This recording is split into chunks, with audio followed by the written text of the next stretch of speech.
who is called Jennifer. Since Jennifer has something to do with the hospital. Do you work in the hospital? What's your name? Jennifer. Lift your hands. Help. Help from God.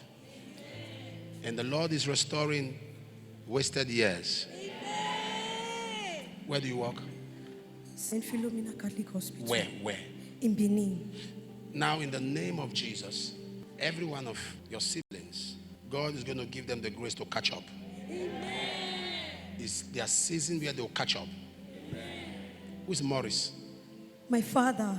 Where is he? He's in Lagos. Who is Dorothy? My mother. Open your palm. I saw a door opening for you. And by reason of that open door, what you are doing now, you won't do it for long. God is going to take you out. Going to take you out. Because the Spirit of God is already depositing giftings, talents inside of you. And it's going to bring you on center stage. Those talents, those gifts. And you see, when God gives somebody a gift, the gift is tied to time. What you have to do is that when God gives you a gift, you begin to pray and polish that gift. So that that gift that God has given you, when it comes out, it will be refined. There are people who are gifted, and God gave them a long time to refine their gift, but they could not refine it.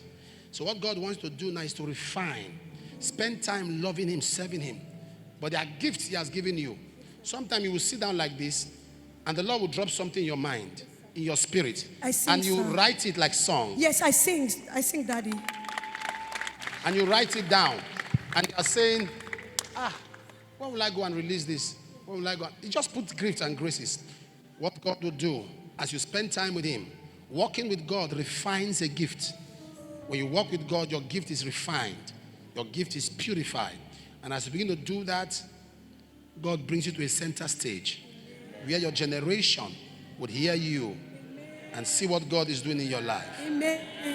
And you begin to enjoy the favor and the blessings that God has said. I don't know what the Lord has kept in line, but I'm seeing 18 days from now, something huge will happen in your life. Your time has come.